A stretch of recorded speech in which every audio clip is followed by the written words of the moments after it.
I'm Katie. And today we are diving into the heart and all the things that go with that. So this is a broad, broad topic. So stick with us as we delve into the power of our heart center. All right. We had to start this one off with a nice little shake. So if you're new to any of my work, and I don't know how much Katie brings it into her practice, but we always bring in a shake to reset the nervous system and clear out all the old garbage, which is a great way to start leading into your heart, because you want to shake off all the stuff that is inhibiting you from being able to connect with yourself and being able to connect with your heart and all that is there. So, ready? I can just Yeah. roll here. Yeah. I love that. I would just say, I think even just taking a moment for us to realize, kind of the truth we already know, that our heart is not just a pump. Yeah. And I think, more recently, the way medicine and science has become, they make it seem like it's just this pump. But they also know, and we all know, that there is a true energy to it. And I think I just want people to hear that, because when I heard someone say that, to me, there can just be a lot of freedom in that, and knowing it is truly an energetic thing happening there. We're not robots. Yeah. We're not robots. We're humans. So just letting yourself come into that and feeling into your heart, rather than just thinking of it as this thing inside of you. And then listen to Crystal talk about it. Well, I love everything you always add to the conversations, because it takes me in other directions. So the heart has its own frequency, and it actually emits and reaches farther than our brain frequency does. Cool. So when we talk about things like manifesting or creating the life you want or any of that type of stuff, so many people are so focused on their mind and affirmations and those types of things, and that can only reach so far. And so a lot of times when people get hung up with the law of attraction and stuff, they're like, I've been saying my affirmations all the time, and da-da-da-da-da. And people who've been doing more work, they get to then the feeling component. And a lot of times that's because the feelings can connect us to our heart and our true desires, because there's so much in creating the life you want that has to do with what's actually true for your deepest desires and those deeper feelings versus a superficial thing. So it's not just, oh, I want to have a yacht. Yeah. It's, what do you really want? Are you really wanting freedom? Are you wanting to be working less hours? Are you da-da-da-da? And it's in our hearts where we know those truths and those desires. And so there's that. Yeah. I love that, because when you said that, I started to think it's not what you're thinking, it's how it feels. So even to, I want a yacht. Well, what would that feel like in your body? And that's what I do work with people a lot, is when they say something, I'm like, where does that live? I always am like, where does it live in your body? I'm always directing it back to the body. Well, how does that feel? So yeah, what would it feel like to have a yacht? What would that feel? I mean, I can just kind of go there ooh, it would just feel, to me, it would feel soft. It would feel open. It would feel carefree. I can just feel how my body would feel being in that situation. Exactly. And then that truly, I think, is the key to kind of that quote unquote manifesting, but just because then you realize it's not the thing, it's the feeling, and you just want to feel that way. You want to experience life that way. And that's how Yeah. you get there then, is by bringing that into your everyday actions, that sensation, that feeling. So, we're talking about the heart, and that leads right into us having the conversation about manifesting. But it's true, and it ties in, and it's really important, because that is it. That is the deeper desire. That is the energetic frequency. That is the whatever is there.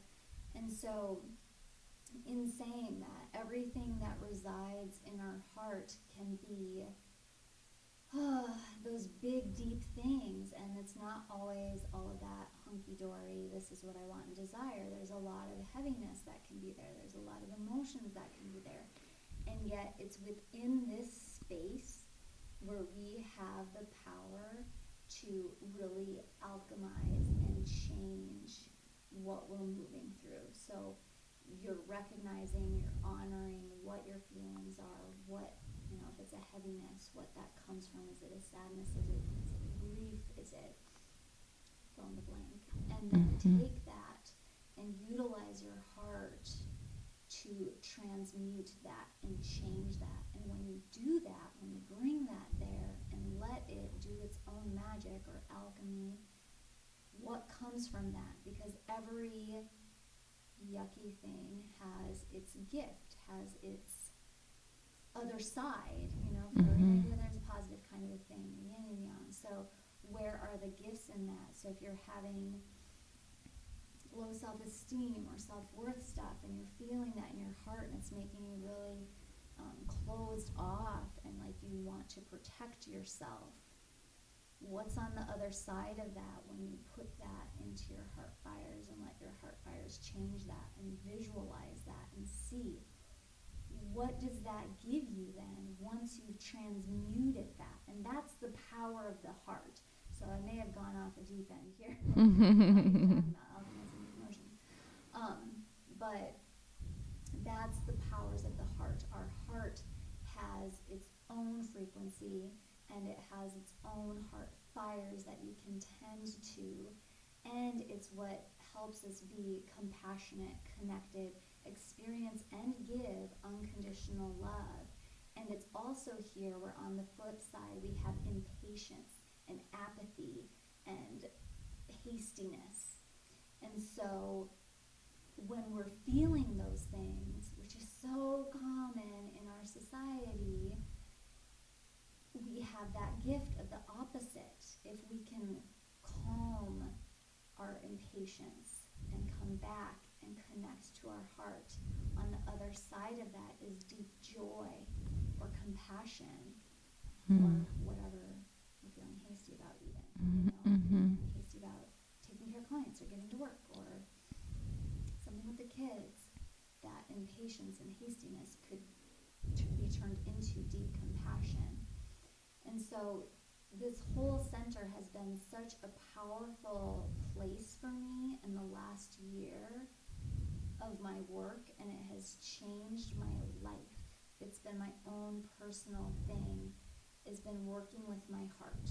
That's been my focus, because I realized how much I had barriers and closed down this area, even as an energy worker and a healer and body worker, and put whatever label you want on it.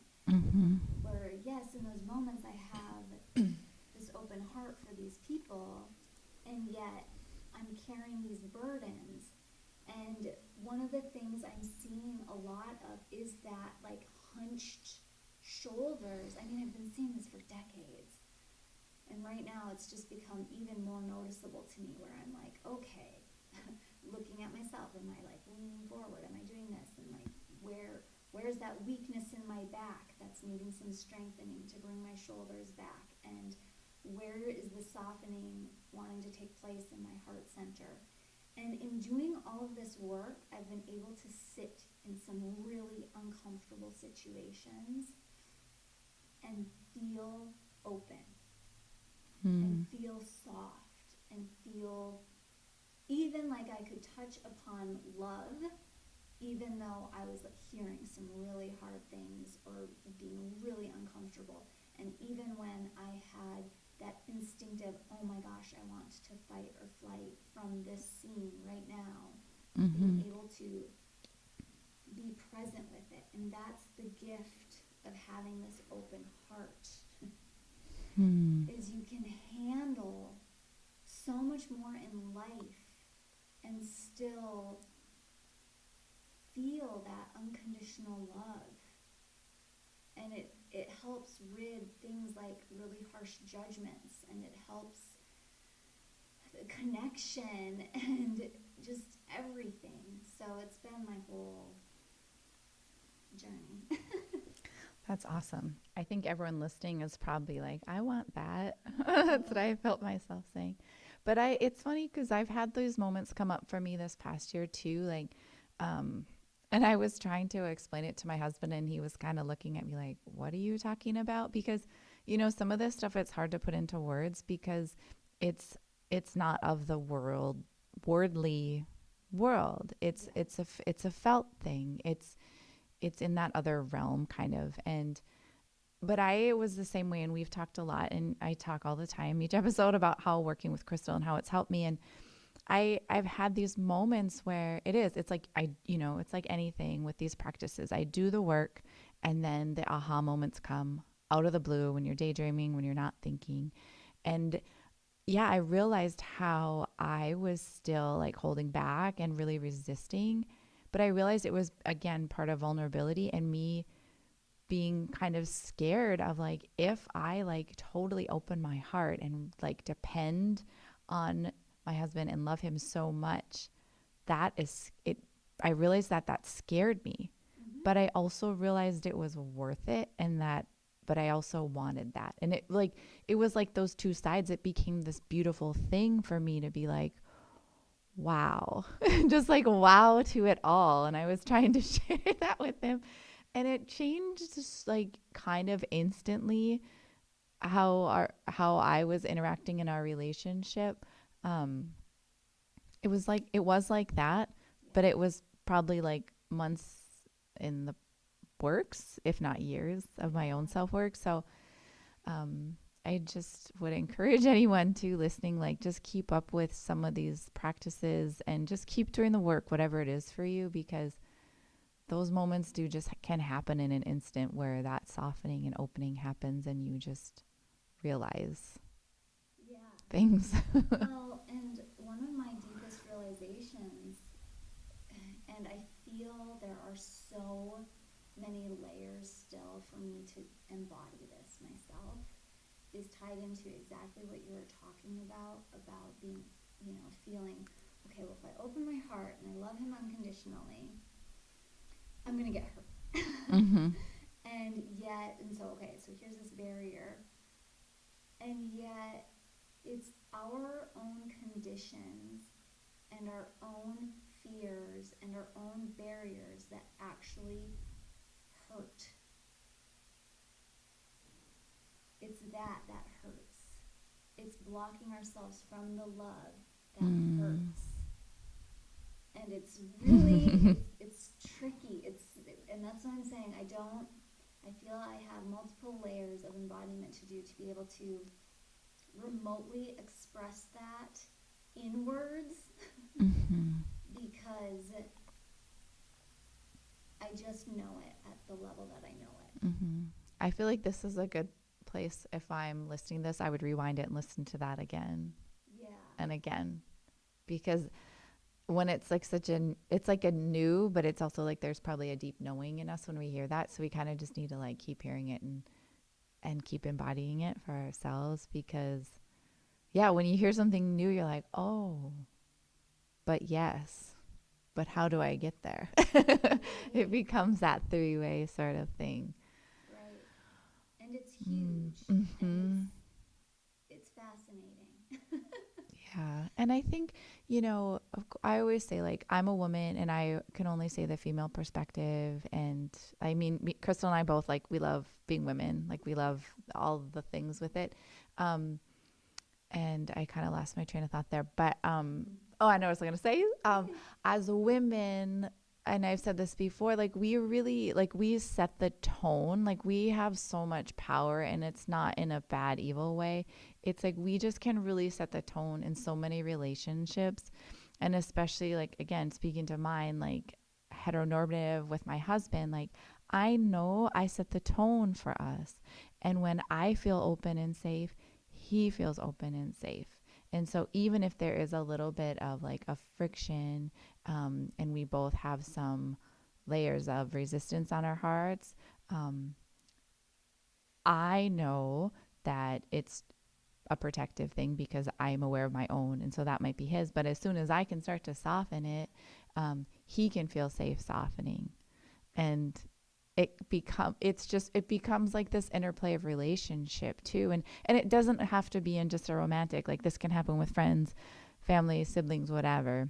Yeah. But I think those of us that have done some of this work, it still takes some courage to take that first step of opening up and showing them like this is how it can be, and I'm gonna soften my heart to you, Yeah. um, and it can like start that momentum. But it's kind of like I feel like someone kind of has to take the first step sometimes. Otherwise, there can just be a lot of resistance, and it and you. I mean, I can feel it because I just can sense that stuff. I'm sure everybody can. Yeah. And So, that's something that is so important about us having our own practice, yeah. because so often somebody will feel, well, I don't feel safe in the situation, so I'm not going to soften until they dot Mm. dot dot, Mhm. till they create this safety for me. Mhm. And it's within you, and that's why our own personal practice is always number one. Mhm. You know, if you listen to this and you're the type of person who's, I want to get into the juicy stuff and I want to get into doing this with my partner and da da da da, Mhm. it's exciting, and you have to have your own practice, because it's your own practice that will allow you to feel that inner centeredness and safety, to be able to do that, to be able to soften your heart just that little bit if you are the one taking that first step. Mhm. Cuz it's all energy.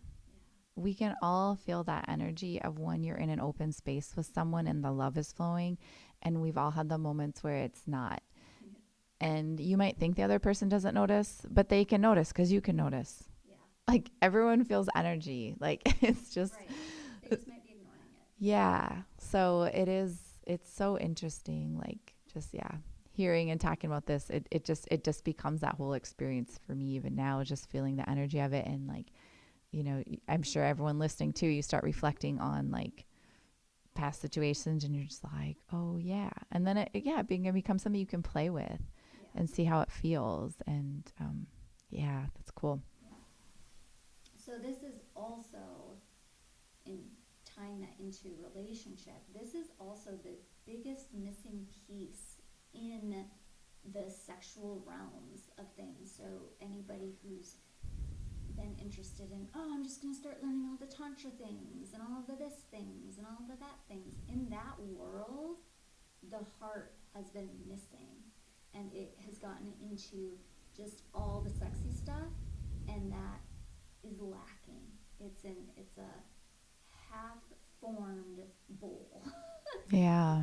You know, you have to have the heart come into all of those sensual sexual experiences in order for it to be complete and to make one unified container, so that each person can really amplify and use that sexual energy, that aliveness, that vitality, that kundalini, to have those really big ecstatic experiences, even through very simple practice. But the heart has to be connected, Mm. and that's, for a personal practice, connecting your heart to your genitals is huge for every person on the planet.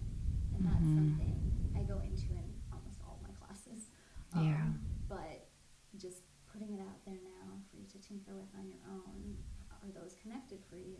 And how does that feel?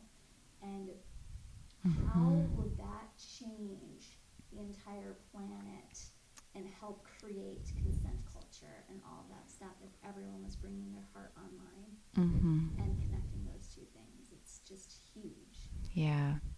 Yeah. And I mean, I use that in my practice too. If people are feeling that disconnect of just, me putting one hand kind of on their lower abdominal area and one hand on their heart and just letting them feel held there to start with, which is just a huge, for people just to feel held normally for them, that's a huge moment because most of us aren't ever really held without any expectations since we were like babies, probably, Right. that we were just held because it was just felt good and safe. Um, but yeah, I think I totally agree when people are feeling disconnected from their, even like their libido or something. I'm like, okay, well, my first thought is never like it's something dysfunctional there. A lot of times it's like, okay, well, let's look at the whole, we got to look at you as a whole person spiritually, what's going on. And then, yeah, to the heart space, which in traditional Chinese medicine, there's a name for it. They call it the Bao Mai. And it's an energetic pathway between the womb space and the heart for women. And I'm sure it's there for men too. It's just a lot of my teachings and trainings are women based because that's how I work. And they also talk about how the blood goes up to make the breast milk into the heart space and down to make the menstrual blood. And it's like this flowing channel. Mm. I'm getting goosebumps. Yeah.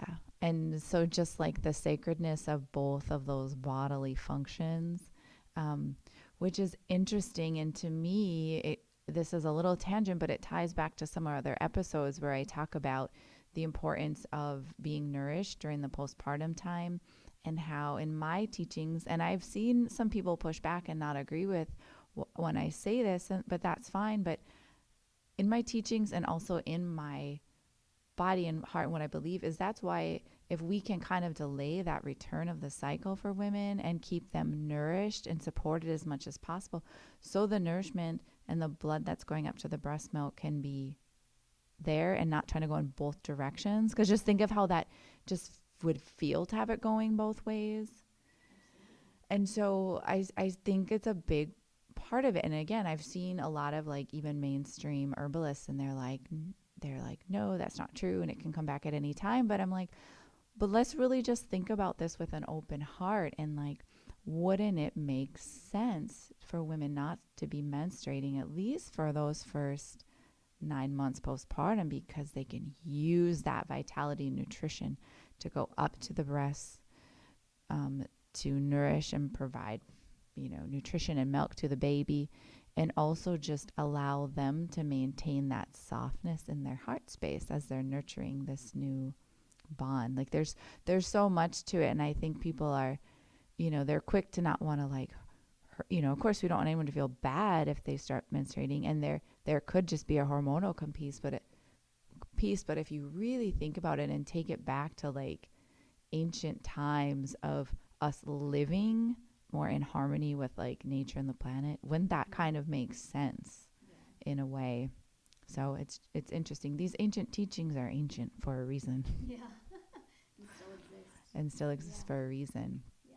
So Yeah. I yeah. love that. Mm-hmm. And I think that's a great segue into one of my favorite practices, Mine which too. is breast massage. And it's a heart opening, heart Mm-hmm. connecting practice. And for my Crystal Pleasure Fairy folk, for the VIPs, this round, that was the first practice I did because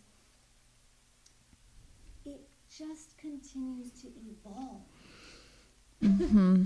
It's a foundational practice that continues to evolve and can be a little bit different every day you do it, or can be a lot the same, or anything like that. And it's also one that I was kind of like, eh, when I Mm-hmm. first did it. Mm-hmm. I was just, okay, great. I don't really get that this is doing anything for me.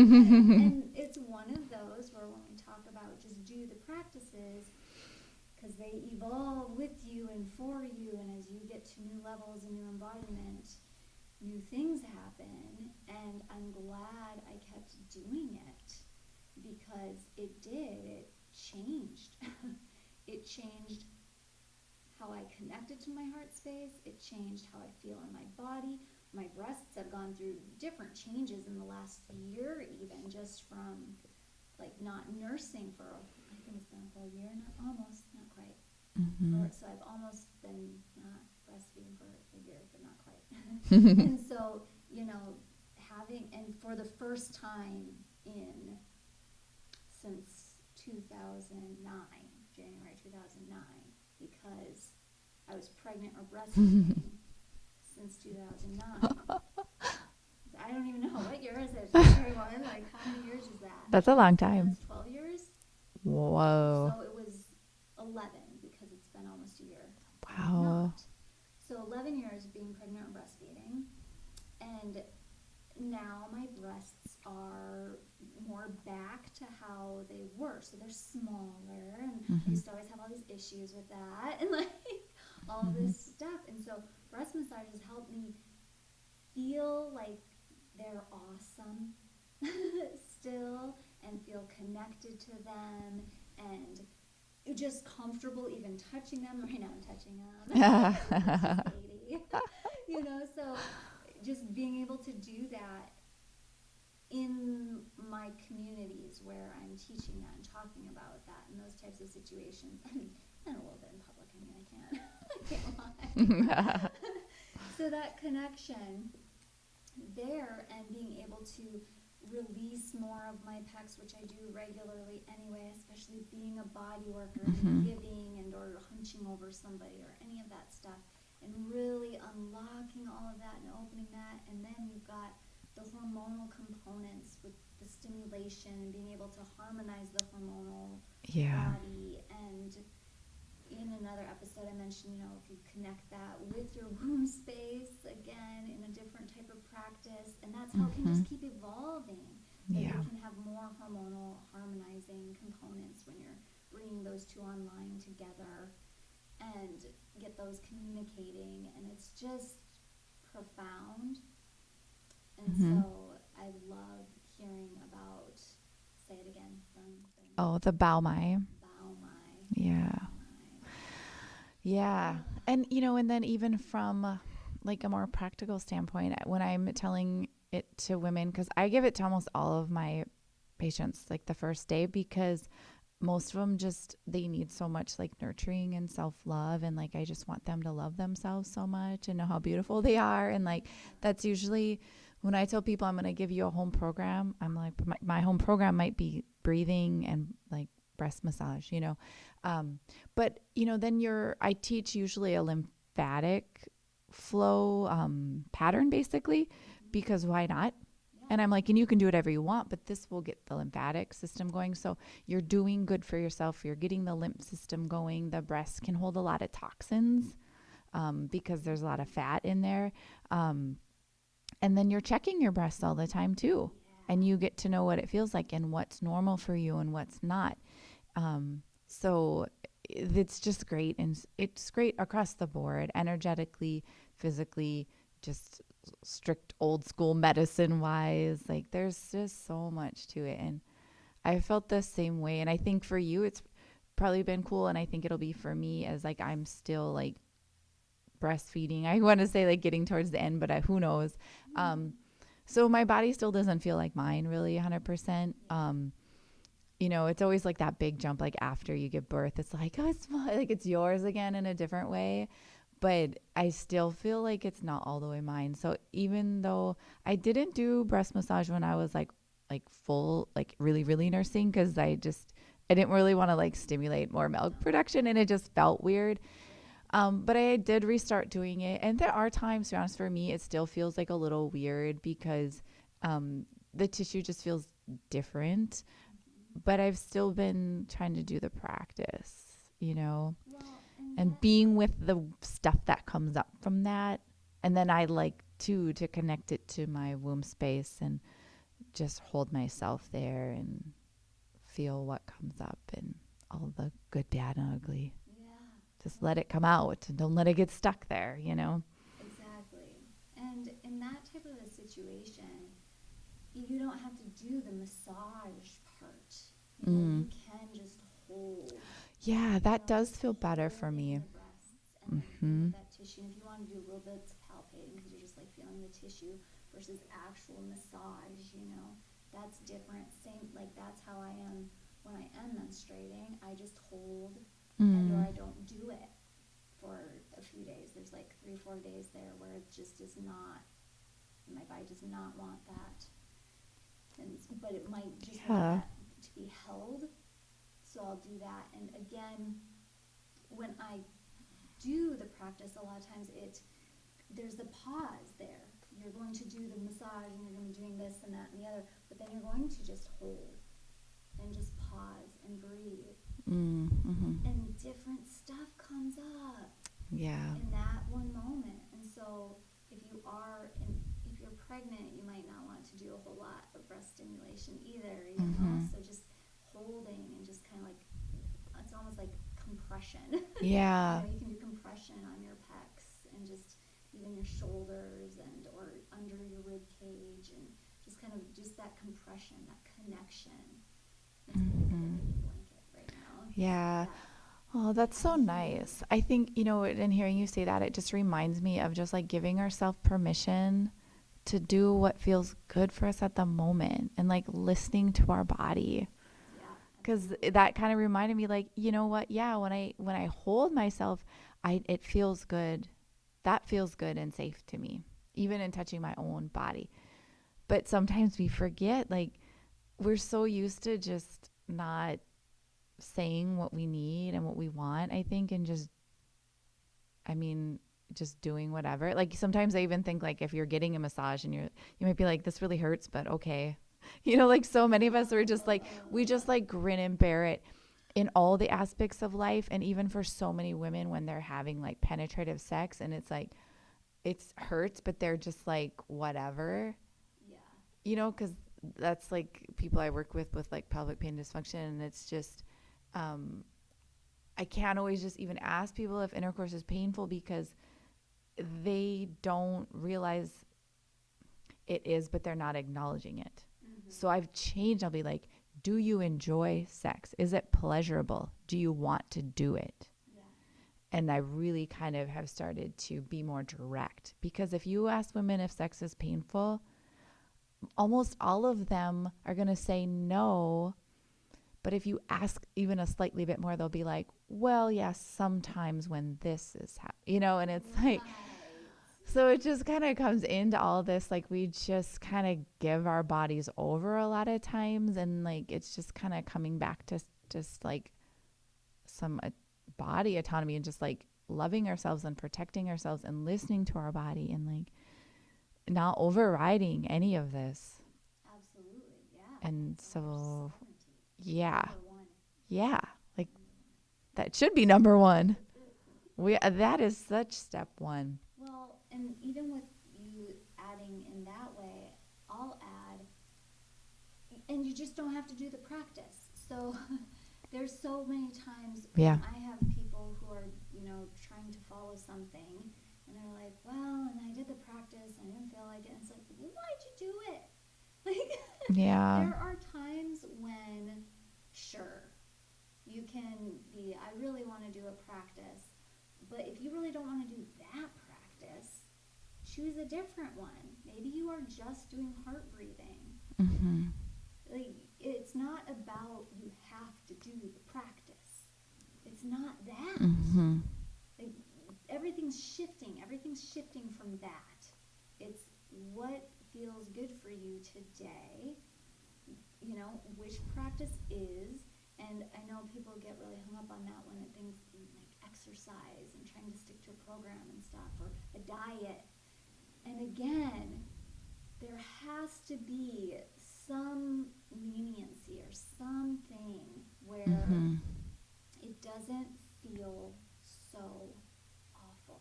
Like, where does it feel good? If you're sticking to a certain diet, Mm-hmm. what's a new food that you can introduce that's on your yes list? If it's exercise, can you do 5 minutes here, 5 minutes here?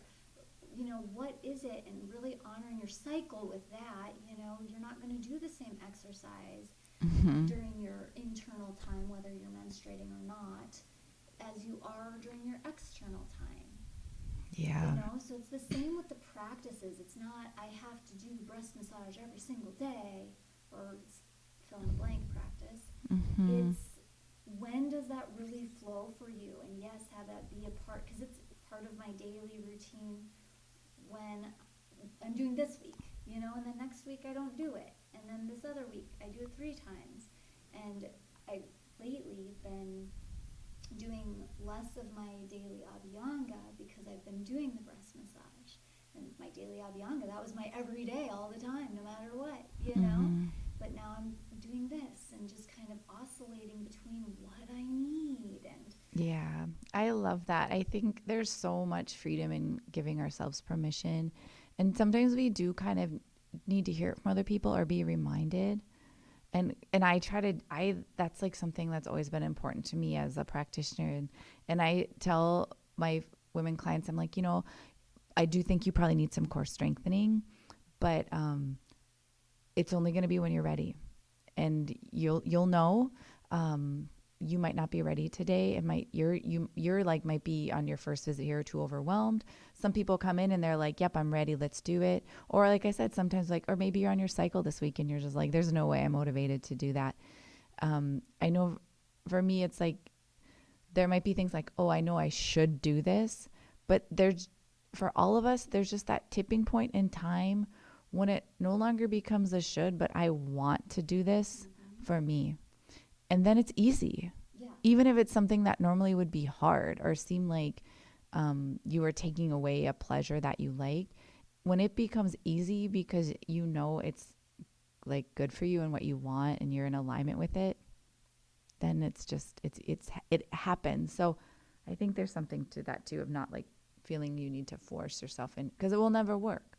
Right. We Because see you'll that all the have time with people. You fall off the wagon, it just won't work until you're in alignment with it. because you'll have all that resistance and Mm-hmm. all these other things and what's holding you back. Sure, we can go into, are you self-sabotaging yourself? Are you da da da da? Yeah. And yet, even just that change of the words, because I talk a lot about eliminating guilt words, so should, have to, need Mm-hmm. to, changing the word, I want to do this practice. I want to have a pleasure practice. I want to breathe into my heart every day. I want to, and then you can see, is there resistance there?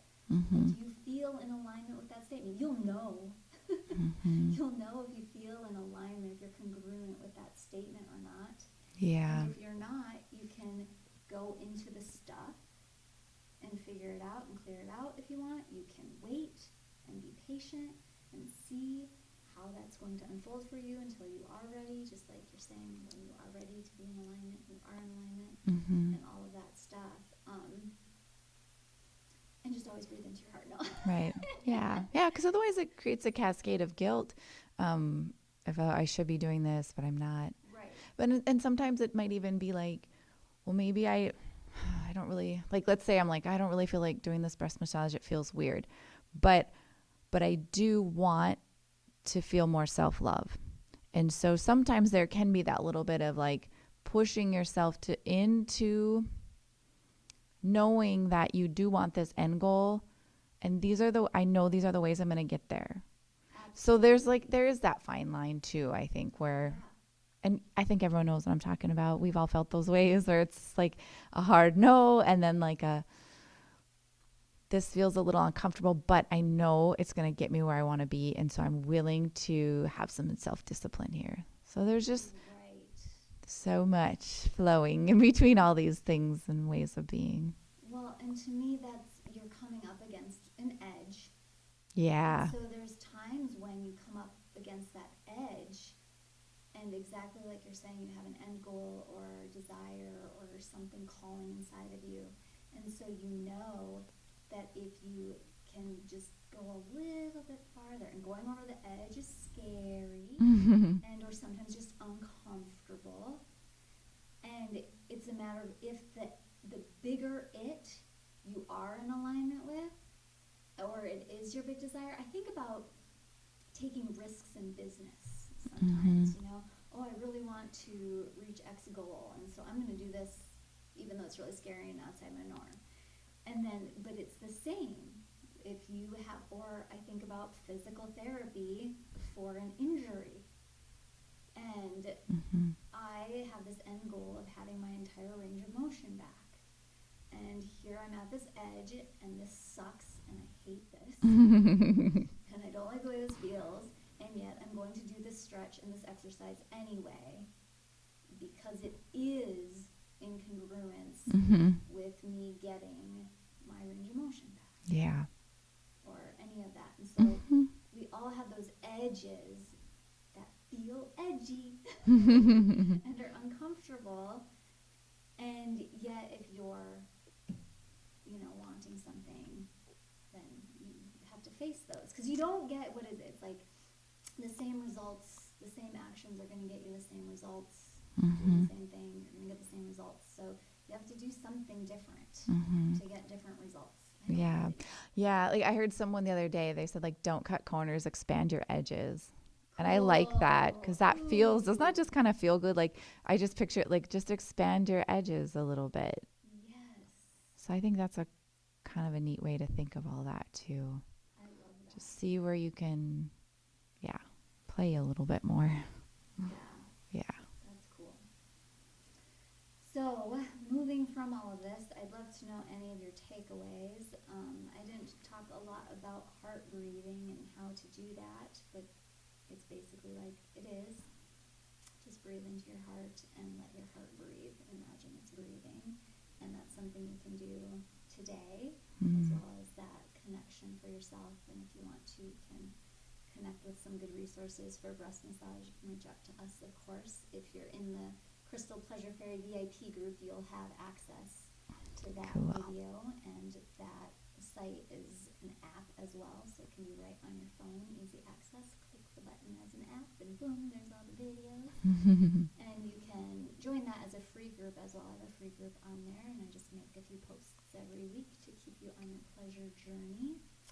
And you can also find my stuff at enhanceutv.com under the Aliveness Academy, where you could find my free book, or just get on my email list and get some Friday pleasure emails that I send out every Friday. They're short, they're sweet, they're awesome. I read them all myself every morning. I get them because I send them to myself so I can experience them, and I love it. And what else am I missing? Anything? All kinds of fun classes and things that I'm doing working one-on-one with me. And you can reach out to both of us at Enlivening Musings on Instagram if you want us to talk about something specific. Mm-hmm.